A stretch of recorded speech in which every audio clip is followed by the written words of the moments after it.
ನಮಸ್ಕಾರ. ಎಲ್ಲಾದರೂ ಹೋದರೆ ನಿಮಗೆ ಯಾವತ್ತೂ ಒಂದು ಲಕ್ ಕೈ ಕೊಡೋದಿಲ್ಲ.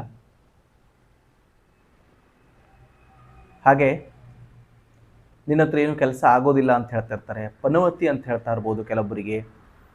ಅಥವಾ ನಿಮಗೆ ಅನಿಸ್ಬೋದು ಏನೋ ಒಂದು ಸಮಸ್ಯೆ ಉಂಟು, ಏನೇ ಕೆಲಸಕ್ಕೆ ಹೋದರೂ ನಂದು ಆ ಕೆಲಸ ಕಂಪ್ಲೀಟ್ ಆಗೋದಿಲ್ಲ. ಒಂದು ಸ್ಟಾರ್ಟ್ ಆಗ್ತಾ ಇರುತ್ತೆ, ಸಡನ್ನಾಗಿ ಏನೋ ಒಂದು ಸಮಸ್ಯೆ, ಯಾವುದು ಕೆಲಸ ಕಂಪ್ಲೀಟ್ ಆಗುವಂಥದ್ದು ಇರೋದೇ ಇಲ್ಲ. ಯಾವುದೇ ಒಂದು ಕೆಲಸ ಮಾಡಬೇಕಾದ್ರೂ ಸ್ಟಾರ್ಟಿಂಗ್ ಒಂದು ಚೆನ್ನಾಗಿರುತ್ತೆ, ಅದರ ನಂತರ ಫ್ಲಾಪು. ಅಥವಾ ನಿಮ್ಮ ಆರೋಗ್ಯಕ್ಕೆ ಸಂಬಂಧಪಟ್ಟಂತೆ ಇರ್ಬೋದು, ಹೆಲ್ತ್ ಇಶ್ಯೂಸ್ ಇರ್ಬೋದು. ಈ ರೀತಿಯದೆಲ್ಲ ವಿಚಾರಗಳು ನಿಮಗೆ ಕಾಡ್ತಾ ಇದ್ದರೆ ನಿಮ್ಮ ಜಾತಕವನ್ನು ಒಂದ್ಸಲ ನೋಡಿ. ಜಾತಕದಲ್ಲಿ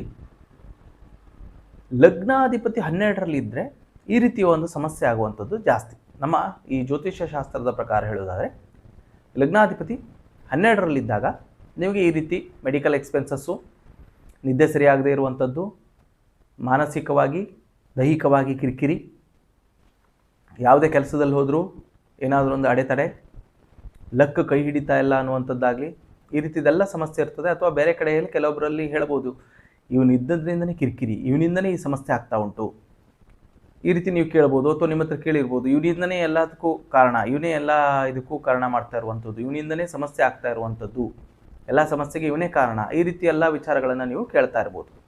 ಈ ರೀತಿ ಇದ್ದಾಗ ನಿಮಗೆ ನಿಮ್ಮ ಲಗ್ನದ 12ರಲ್ಲಿ ಲಗ್ನಾಧಿಪತಿ ಇದ್ದಾಗ ಈ ರೀತಿ ಸಮಸ್ಯೆ ಇರ್ತದೆ.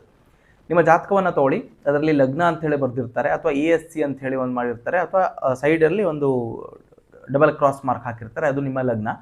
ಅದರ ಅಧಿಪತಿ ಅಂದರೆ ಮೇಷ ಮತ್ತು ವೃಶ್ಚಿಕಕ್ಕೆ ಮಂಗಳ ಅಥವಾ ಕುಜ, ವೃಷಭ ಮತ್ತು ತುಲಕ್ಕೆ ಶುಕ್ರ, ಮಿಥುನ ಮತ್ತು ಕನ್ಯಕ್ಕೆ ಬುಧ, ಕರ್ಕಕ್ಕೆ ಚಂದ್ರ, ಸಿಂಹಕ್ಕೆ ಸೂರ್ಯ, ಧನು ಮತ್ತು ಮೀನಕ್ಕೆ ಗುರು, ಮಕರ ಮತ್ತು ಕುಂಭಕ್ಕೆ ಶನಿ. ಇವು ಅಧಿಪತಿಗಳು.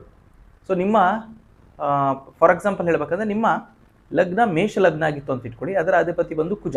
ಇವನೇನಾದರೂ ಮೀನ ರಾಶಿಯಲ್ಲಿ ಅದರ ಅಥವಾ ಹಿಂದಿನ ಮನೆ 12ನೇ ಮನೆಯಲ್ಲಿದ್ದರೆ ಈ ರೀತಿ ಸಮಸ್ಯೆಯನ್ನು ನೀವು ಎದುರಿಸ್ತಾ ಇರ್ಬೋದು.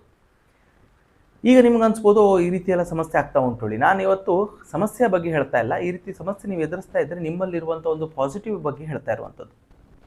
ಯಾರ ಲಗ್ನದ ಅಧಿಪತಿ 12ರಲ್ಲಿ ಇರ್ತಾನೆ, ಅವನು ಒಂದು ದೈವಿಕ ಶಕ್ತಿಯನ್ನು ತೆಗೆದುಕೊಂಡು ಬಂದಿರ್ತಾನೆ. ಅವನಲ್ಲಿ ಒಂದು ದೈವಿಕ ಶಕ್ತಿ ಇರ್ತದೆ. ಎಲ್ಲಿವರೆಗೆ ಇವನು ಜನರ ಜೊತೆಗಿರ್ತಾನೋ ಅವರಿಗೆ ಯಾವುದೇ ರೀತಿಯ ಸಮಸ್ಯೆ ಬರ್ತಾ ಇರೋದಿಲ್ಲ. ಅವನ ಜೊತೆಗಿರುವಂಥವರು ಸಮಸ್ಯೆ ಇವನಿಂದನೇ ಬರ್ತಾ ಇದೆ ಅಂತ ಹೇಳಿದ್ರೂ ಸಹ ಸಮಸ್ಯೆ ಬರ್ತಾ ಇರುವಂಥದ್ದು ಅವನು ನಿವಾರಣೆ ಮಾಡ್ತಾ ಇರ್ತಾನೆ. ಅಂದರೆ ಅವನಾಗೆ ಮಾಡ್ತಾನೆ ಅಂತಲ್ಲ, ಅದು ಆಟೋಮೆಟಿಕ್ಕಾಗಿ ನಿವಾರಣೆ ಆಗ್ತಾ ಇರ್ತದೆ. ಯಾಕಂದರೆ ಅವನ ಹತ್ರ ಒಂದು ದೈವಿಕ ಶಕ್ತಿ ಇದ್ದಿರ್ತದೆ, ಅಥವಾ ಒಂದು ಪಾಸಿಟಿವ್ ಎನರ್ಜಿ ಅವನ ಹತ್ರ ಇದ್ದಿರ್ತದೆ. ಇದರಿಂದ ಆ ಒಂದು ಸಮಸ್ಯೆ ದೂರ ಆಗ್ತಾ ಇರ್ತದೆ. ಯಾವತ್ತು ಅವನು ಅವರಿಂದ ದೂರ ಆಗ್ತಾನೋ ಅವಾಗ ಅವರಿಗೆ ಆ ಸಮಸ್ಯೆ ಕಾಣಿಸ್ತಾ ಇರುವಂಥದ್ದು. ಆಗ ಅವರಿಗೆ ಆ ಸಮಸ್ಯೆ ಬಹಳ ದೊಡ್ಡದಾಗಿ ಕಾಣಿಸುವಂಥದ್ದು, ಅಲ್ಲಿವರೆಗೆ ಕಾಣಿಸ್ತಾ ಇರೋದಿಲ್ಲ. ಒಂದನೇ ವಿಚಾರ, ಇವರು ಒಂದು ಒಳ್ಳೆಯ ಹೀಲರ್ ಆಗ್ತಾರೆ.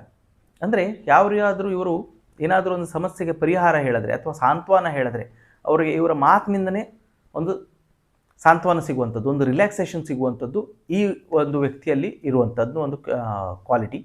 ಹಾಗೆ ಇವರು ಸ್ವಲ್ಪ ರ್ಯಾಶ್ ಮೈಂಡೆಡ್ ಇರ್ತಾರೆ, ವಿಷಯವನ್ನು ಎದುರಿಗೆ ಹೇಳುವಂಥವರಾಗಿರ್ತಾರೆ. ಇವರು ಆಕಲ್ಟ್ ಸೈನ್ಸಲ್ಲಿ ಬಂದರೆ, ಪೂಜೆ ಪುನಸ್ಕಾರಗಳಿಗೆ ಬಂದಾಗ, ಮಂತ್ರಗಳಿಗೆ ಬಂದಾಗ ಇವರಿಗೆ ಬಹಳ ಅದ್ಭುತವಾದಂತಹ ಒಂದು ರಿಸಲ್ಟ್ ಕೊಡುತ್ತೆ. ಈ ವಿಚಾರದಲ್ಲಿ ಬಂದು ಇವರು ಇದರ ಪ್ರಕಾರ ಇವರಿಗೆ ಹೀಲಿಂಗನ್ನು ಕೊಡುವಂಥದ್ದಾಗಲಿ,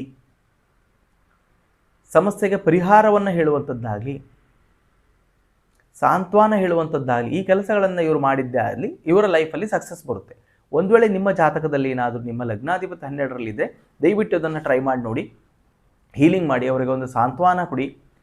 ಅವರಿಗೆ ಯಾವುದಾದ್ರೂ ಒಂದು ದೇವಸ್ಥಾನಕ್ಕೆ ಹೋಗಿ ಬನ್ನಿ, ಅಥವಾ ಯಾವುದಾದ್ರೂ ಒಂದು ಮಂತ್ರವನ್ನು ಜಪವನ್ನು ಮಾಡಿ, ಅಥವಾ ಪ್ರಕೃತಿಯಲ್ಲಿ ಏನಾದರೂ ಒಂದು ಸಹಾಯ ಮಾಡಿ, ಪಕ್ಷಿಗಳಿಗೆ ಪ್ರಾಣಿಗಳಿಗೆ ಒಂದು ಊಟ ಹಾಕುವಂಥದ್ದಾಗಲಿ, ದಿನಸಿ ಕಾಳುಗಳನ್ನು ಹಾಕುವಂಥದ್ದಾಗಲಿ, ಈ ರೀತಿಯ ಒಂದು ಪರಿಹಾರವನ್ನು ಅವರಿಗೆ ಹೇಳಿ.